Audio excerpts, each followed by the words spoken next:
बिस्मिल्लाहिर्रहमानिर्रहीम। अस्सलाम वालेकुम। A1 टीवी के न्यूज स्टूडियो से मैं हूं अनीसा खालिद और मैं हूं सिद्रा परवेज। नजर डालते हैं हेडलाइंस पर। 27वीं आईनी तरमीम का बिल आज कौमी असम्बली में पेश किया जाएगा। सेनेट से आईनी तरमीम का बिल 2/3 अक्सरियत से मंजूर। तरमीम के हक में 64 जबकि मुखालफत में कोई वोट नहीं आया। अपोजिशन का शोर शराबा, अवाम से वॉकआउट, बिल की कापियां फाड़ दी।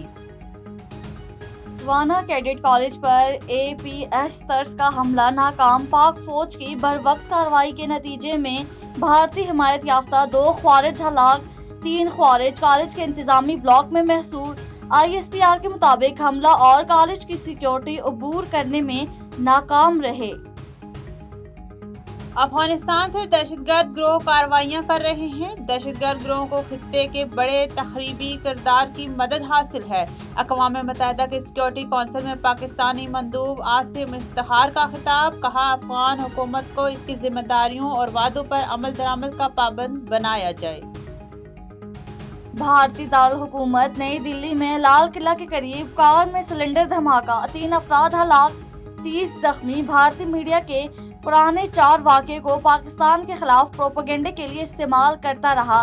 भारतीय पुलिस ने वाक़े को दहशतगर्दी करार दे दिया। एनी शाहिद धर्मेंद्र का अहम बयान सामने आ गया। गाड़ी में 4 जली हुई लाशें मिली, 2 बाहर थी। भारतीय मीडिया ने गाड़ी के मालिक का नाम भी गलत बताया। और मुस्लिम लीग नून के सीनियर रहनुमा सेनेटर इरफान सदीकी इंतकाल कर गए। नमाज जनाजा आज इस्लामाबाद में शाम 4 बजे अदा की जाएगी। वज़ीर आज़म शहबाज शरीफ का इजहार अफसोस। कहा, मरहूम इरफान सदीकी ने संजीदगी और दलील को तहरीर और शख्सियत का महवर बनाया। इनकी खिदमात हमेशा याद रखी जाएंगी। सदर और नवाज शरीफ और वज़ीर आला पंजाब मरियम नवाज का भी इजहार अफसोस। और न्यूज स्टूडियो से फिलवक्त इतना ही। मज़ीद किसी भी खबर से बाखबर रहने के लिए देखते रहिए A1 टीवी। A1 टीवी, सब पे नजर, अंदर की खबर।